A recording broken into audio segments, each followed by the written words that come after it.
On revient pour la suite avec nos invités Dominique Lacmon, Emmanuel Vivien Tomi et Valentin Komi Mayaba. On va analyser ces propos du chef de l'exécutif ivoirien, j'allais dire. La Côte d'Ivoire est prête à accueillir les troupes françaises si elles quittent le Burkina Faso. C'est le président Alassane Dramane Ouattara qui a parlé ainsi. Alors, on vous donne la parole comme Valentin Mayaba. Est-ce qu'à travers ces propos du président Ouattara, on a une confirmation que l'axe Paris-Abidjan marche très bien? Oui, bon, mais est-ce qu'il fallait... Tu as vu comment j'ai souri. C'est la preuve suffisante que c'était connu de tout le monde que l'axe Paris-Abidjan... c'est bon enfant. Aujourd'hui, moi j'ai un peu été sidéré parce que ce n'était pas les propos que Alassane Ouattara allait tenir, parce que tout le monde sentait, lisait entre les lignes par rapport à sa position avec la France. Mais quand on dit je laisse, quelqu'un prend. C'est quelque chose comme ça. Hein? Ouais.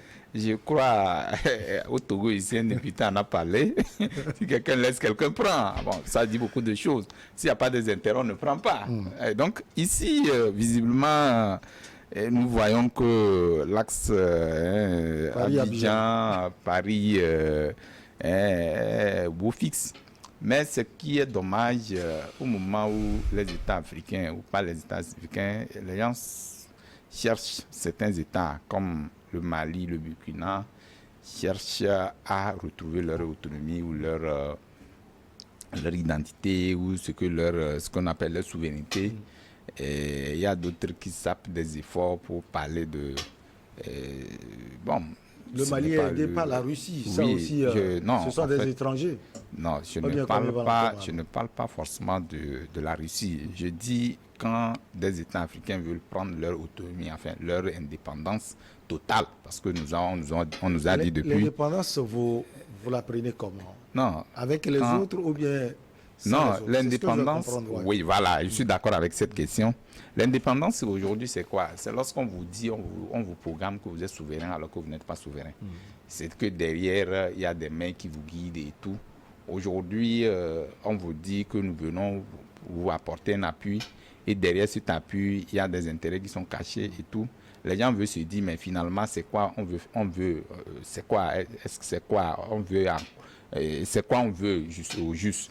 C'est pourquoi parfois quand le Mali, dès les premiers soubresauts, a commencé à fustiger le comportement de la France par rapport à son intervention dans ce pays pour le djihadisme, pour la lutte contre le terrorisme, les gens l'ont pris pour dire non, on l'a victimisé.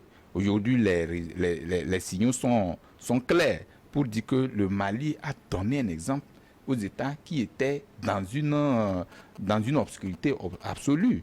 Et que, voyez, moi je le disais à l'entend, mais j'ai dit que le Burkina avec le jeune Ibrahima est en train de faire une inspiration de la gouvernance de Traoré. Et les gens disent, vous comprenez? Du Mali à Assimi. Assimi, j'allais dire, oui, voilà. Il était en train de s'inspirer de la gouvernance d'Assimi Goïta du Mali. Et souvenez-vous, comment est-ce que quelqu'un qui vient par un coup d'État, il vient et le premier chef d'État, la première sortie du président de la transition vient vers... Il va au Mali. C'est un langage qu'il a véhiculé que personne n'avait pas compris. Donc aujourd'hui, je me dis que cette force-là, cette force coalisée-là, quand tu prends le Mali, tu prends le Burkina qui est en train de venir, quand tu prends la Guinée, ça veut dire que ça donne ça donne un signal fort aux États qui sont restés toujours... Les régimes poussistes, c'est ça? Oui, ça reste... C'est ce que vous voulez dire. Pas des régimes... Non, ils sont des régimes poussistes, justement parce qu'il y a quelque part des clivages qui n'ont pas marché. Il y a quelque chose qui n'a pas marché. Et donc, ça fait l'éveil de la conscience africaine. Cela voudrait dire, moi, je ne salue pas les coups d'État, en fait. Hein. Quand quelqu'un qui vient au coup d'État, pas le coup d'État, on ne dit forcément pas que c'est bien. Mais on est obligé, du moment où c'est consommé, on est obligé d'accompagner. C'est le rôle même, c'est le rôle majeur que devait jouer la CEDEAO dans ces crises-là. Mais aujourd'hui, si par exemple, on concède au Mali pour dire que les sanctions, parce que vous n'êtes pas un président légitime, et à un moment donné, on revient pour dire qu'il faut discuter, il faut dialoguer, il faut faire ceci. C'est les gens ont compris qu'en amont, il fallait résoudre un problème qui ne devait pas arriver là. Parce que, pourquoi les coups d'État? Je l'ai dit ici, les coups d'État ne viennent pas parce que les gens veulent... Donc le président Ouattara n'avait pas à prendre... Non, le président Ouattara, nous connaissons les accointances avec la France, qui a été décrié. Souvenez-vous de la prise de 46 ou des 49 militaires ivoiriens au Mali. Vous pensez que si c'est les 49 militaires, j'avais posé cette question sur ce même plateau, si c'est les 49 militaires ou c'est les militaires togolais qui s'étaient rendus là-bas, ça allait prendre ce temps-là? Non, ça veut dire qu'il y avait des les gens nous avaient dit qu'il y avait des Togolais, des Libériens. Oui, non, mais dans tous les cas, ils étaient allés sous le coupole de la Côte d'Ivoire. Laisse à savoir ceux qui disent que c'est des trucs... Bon, personne n'est dans le secret de tout ça là. Mais je me dis aujourd'hui que le débat aujourd'hui par rapport à la position de la France doit interpeller les États africains.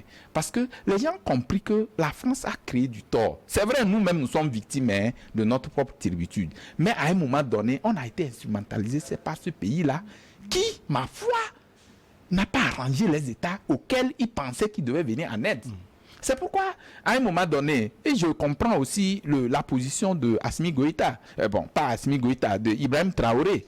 Aujourd'hui, Ibrahim Traoré tire sa légitimité de cette volonté des Burkinabés de se départir de la France. Or, c'est un jeu dangereux. Vous savez, en politique, quand vous... Est-ce qu'il arrive à gouverner ou bien c'est la rue? Non, c'est à cela que j'allais venir. Parce que quand vous faites le suivi de la rue, vous ne pouvez pas gouverner. Est-ce qu'il peut prendre... Il a les coudées franches pour se départir du langage de la rue par rapport à ce qu'il est venu faire. Parce qu'à un moment donné, nous avons suivi son langage où il disait que non, il ne chasse personne, il est partenaire à tout le monde, puisque la France, il peut faire avec la France, il peut faire avec les Russes, il peut faire avec tout le monde. Tout le monde est partenaire. Maintenant, quand on voit un clivage qui dit non, il faut que les forces françaises quittent le Burkina, bon, malheureusement ou heureusement, Paris n'a pas encore réagi officiellement par rapport à cette décision. C'est déjà réagi. Paris a pris acte, mais n'a pas donné. Ils ont dit de récupérer. Mais n'a pas. Quand je parle de réagir par rapport du berger à la bergère, est-ce qu'il y aura une revanche? Vous voulez qu'il fasse ça, Paris? Non. On a vu cela au Mali, ça a créé des tensions. Oui, bon, maintenant, si le Mali accepte, non, je vais terminer, si le Mali, non, pas le Burkina, si la France accepte de retirer ses troupes, les motifs sont là. Pourquoi est-ce que le Ouaga demande à Paris de retirer ses troupes? Le motif est là, ça veut dire qu'il ne dit rien consent. C'est là, je dis, à un moment donné, il faut quand même... il faut redorer le blason. Il faut à un moment donné revoir la politique autrement. Parce que la politique de Ibrahim et Traoré aujourd'hui me semble un peu une politique imitée. Or, cette politique imitée n'arrange pas les États, en fait. C'est quand vous venez pour gouverner, ne faites pas la politique sensationnelle. Il ne faut pas mettre de la sensation dedans. Il faut prendre la position qui est intéressante. Parce que, est-ce qu'il avait préétabli quelque chose pour venir diriger? Non, c'est là je dis... En fait, je vais chuter. C'est là je dis, même s'il n'avait pas un plan organisé, à un moment donné, quand il est chef... Il ne fait qu'imiter. Non, il ne peut pas imiter. Il ne devait pas imiter. Il ne devait pas imiter, c'est ce que je dis. En principe, c'est des erreurs qu'on ne peut pas commettre. Mais ce sentiment-là doit régner à un niveau donné, mais on ne doit pas le faire, l'afficher de façon ouverte. Parce que nous sommes des États, on est obligé d'avoir des partenaires à tous les niveaux. Mais que ces clivages-là créent, on décide d'avoir des situations qui seront des situations malencontreuses. Alors, Emmanuel Vivien Tomi, j'ai pu parler avec un journaliste ivoirien qui me dit le Burkina Faso peut-être n'a pas besoin de ses militaires, mais la Côte d'Ivoire a besoin de ses militaires parce que la Côte d'Ivoire également, au nord du pays, lutte contre le terrorisme. Moi, je vais surprendre en disant que le Burkina est parfaitement en droit de demander le départ des troupes françaises. Mais au même moment, la Côte d'Ivoire est en droit de dire nous allons les accueillir. Ouais. Moi, je pourrais aussi dire que le Togo même peut les accueillir. Le Bénin, C'est le Bénin. Si les Français proposent de s'installer à Dapaon pour lutter avec nous contre le djihadisme et le terrorisme, ce sera avec joie que les autorités peuvent les accueillir. Parce que nous sommes dans un monde où il ne faut pas se départir de l'appui des autres. On ne peut plus vivre en autarcie. On est obligé de composer. Est-ce que ce n'est pas les résultats que les gens condamnent à un moment donné? Ils sont là, c'est vrai que c'est une force qui n'est toujours pas au front, c'est une force d'élite. Mais peut-être c'est ce que Ibrahim Traoré aussi a vu avant de demander. Oui, mais on peut toujours améliorer les relations. On peut toujours revoir les accords. Vous savez ce qui se passe avec le Togo, par exemple? Le Togo n'a jamais dit à un pays, nous ne voulons pas de votre coopération. Mais d'une façon subtile, le Togo essaie de te dribbler, de te feinter. Hein, et il ne te dit pas, ben, écoute, c'est toi mon sauveur, mais en même temps aussi, on ne te dit pas Foucan. Mais à toi même de voir un moment que, mais regardez, le gars, il est avec moi, mais il est avec les Turcs, il est avec l'Israël, il est avec les États-Unis d'Amérique. Finalement, je fous quoi ici? Et tu diminues toi-même tes troupes. Personne ne va te demander cela au Togo. Et prenez un autre pays comme le Bénin, c'est la même chose. La Côte d'Ivoire, c'est la diplomatie. On ne va pas dire les Français n'ont qu'à partir de l'Afrique. Alors, il faut au moins qu'il y ait un pays, et ça aussi c'est la politique en réalité. Il faut qu'il y ait au moins un pays africain qui dise nous pouvons encore accueillir des troupes françaises au moment où... Le Niger avait accueilli des troupes françaises. Oui, au moment où d'autres pays disent nous ne voulons plus de troupes françaises chez nous. Le nécessaire, c'est de redéfinir la coopération militaire, de revoir. Vous savez, le système de fonctionnement. Quand vous prenez les armées africaines, il y a des officiers qui se plaignent du fait de la présence des troupes françaises, des officiers français, mais qui sont au courant de presque tout ce qu'il y a comme stratégie. Alors que des fois aussi, certaines mauvaises langues racontent que ces étrangers amis pourraient aussi avoir, je pèse bien mes mots, des relations spéciales avec d'autres personnes. Alors aujourd'hui, il s'agit de se dire la vérité. On n'est plus en 1958, on n'est plus en 1957 ou en 60. On se dit la vérité, mais écoutez, notre accord de 1960, il faut qu'on revoie ça. Il faut revoir le système. Vous savez, prenez un pays comme le Togo, il y a un centre international de formation militaire ici chez nous, où toutes les nationalités pratiquement du monde défilent, un, pour se faire former, deux, pour former aussi. Et donc, il ne s'agit pas pour un pays qui est en guerre, il ne s'agit pas pour un pays qui est occupé à plus de 40%. J'en parle de la moitié même. De dire, quitter. Mais il faut plutôt voir les relations et dire, voilà ce que nous voulons. Si vous pouvez nous aider à faire ceci, vous restez. Maintenant, si vous voulez rester, voici les conditions. Nous ne sommes pas vos élèves. Vous pensez que la décision, elle est prise comme ça? Il y a eu sans doute des préalables. Oui, mais justement, c'est ce que vous venez de dire sur ce plateau. Un leader est suivi par la foule. Le groupe suit le leader. Le leader ne suit pas le groupe. Le groupe suggère des choses au leader, mais le leader n'applique pas automatiquement ce qu'on lui suggère. Vous êtes d'accord avec notre ami Mayaba que c'est la rue qui dirige finalement dans certains pays? Non, pour quelqu'un qui connaît bien le Burkina Faso, je ne dirais pas ça. Le système de fonctionnement de l'armée du Faso est un autre système, comparé au système togolais, au système béninois et même au système ivoirien. Vous savez ce qui s'est passé avec Damiba, l'ancien chef de la junte au pouvoir, qui a été renversé par ses propres amis, compagnons. On ne va pas dire que l'histoire se répète au Burkina Faso, où Thomas Sankara a été déposé par ses amis, Blaise Compaoré et les autres. Et aujourd'hui, Traoré a déposé son ami Damiba. Demain, on espère que... il ne l'a pas tué. Oui, justement. Bon, vous savez, on est maintenant en Afrique, on assiste à des coups d'État, excusez-moi, à des coups d'État civilisés, des coups d'État pas trop sanglants. Mais que personne ne nous dise aussi que les coups d'État qui se sont déroulés dans nos pays n'ont pas occasionné des victimes. Il y a eu des blessés, il y a eu des morts, il y a eu même des dégâts au niveau matériel. On pouvait économiser même les balles qu'on a tirées en l'air pour pouvoir les utiliser après contre les terroristes. Aujourd'hui, la Côte d'Ivoire dit, nous pouvons accueillir les soldats français si jamais ils débarquent de Ouagadougou. Et c'est de bonne guerre parce que quand on a un pays qui veut s'imposer comme une sorte de leader au niveau de la sous-région, il faut pouvoir avoir les moyens nécessaires, y compris les moyens militaires. Ce n'est pas une bonne politique que de dire aux soldats français quitter nos territoires. Il faut plutôt revoir les accords militaires et dire aux Français, tout comme aux Italiens, comme aux Russes, voici ce que nous attendons de vous, voici ce que vous pouvez attendre de nous. Parce que quand vous chassez Kofi pour prendre Kodjo ou Kwasi, vous ne savez pas ce que Kwasi vous réserve. Est-ce que c'est la Russie qui est la solution pour l'Afrique? Point d'interrogation. La coopération doit être multiforme, diversifié comme le Togo préconise là. Et pour certaines analyses également, cher ami Dominique, le président Ouattara n'est pas hypocrite. Il affiche clairement.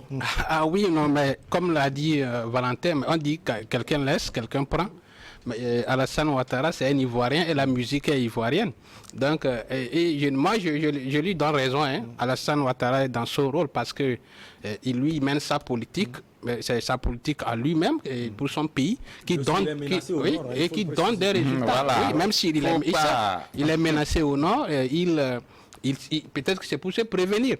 Maintenant, la France a mis en vente aux enchères sa troupe. Mais lui saisit l'occasion. Non, la France n'a pas mis cette troupe en vente aux enchères. Vous laissez que... Non, le Burkina Faso a demandé à la France de partir avec ses troupes. Oui, mais Alassane a saisi l'occasion.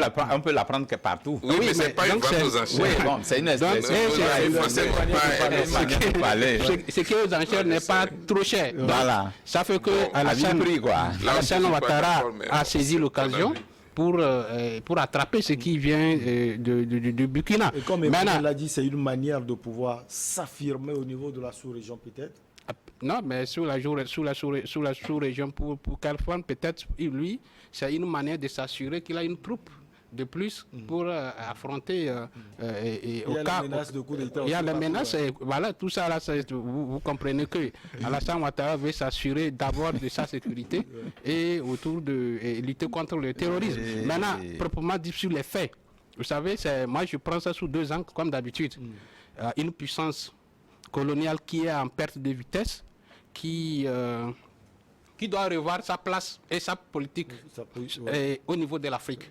Parce qu'il ne faut pas se perdre de vue que, comme l'a décrit mon frère Vivien, mais les accords pré-coloniaux dans les années 60 jusqu'à aujourd'hui, la France devrait comprendre que ces accords-là n'arrangent pas les pays africains. Et donc, il faut immédiatement revoir sa politique avec les pays africains parce que c'est depuis longtemps et le sentiment anti-français s'installe avec sa politique. Et c'est aux Africains de faire qu'il avait demandé. Voilà. Donc il faut que la France accepte. Voilà.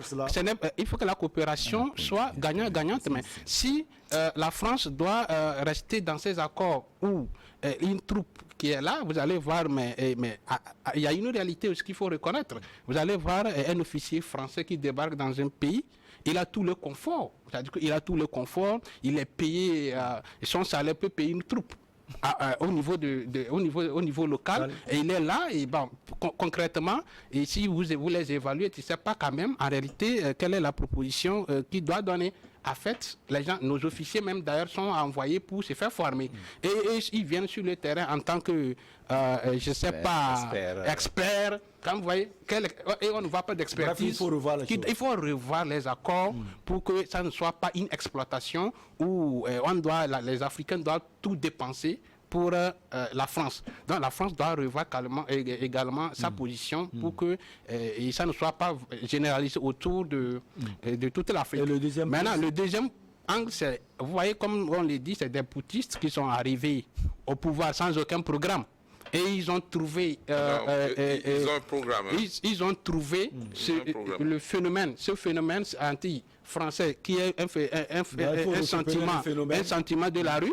Et ils récupèrent ce sentiment pour se faire légitimer leur coup d'État. Sinon, je ne vois pas en quoi quelqu'un qui arrive comme Traoré, qui vous le dites, mais va demander le départ de la France avec 40% des territoires. Donc, selon vous, c'est parce que la rue demande tout cela. 40% des territoires occupés, s'il était vraiment un manager, pour ne pas dire qu'il est dans une manière d'imiter Assimi Goïta, un vrai manager, c'est d'aller négocier et également les accords là. C'est discutable. C'est discutable avec la France. Voilà ceci. Si vous voulez que votre armée puisse coopérer avec nous, voilà, je vais chuter d'abord avant de passer la parole à l'autre.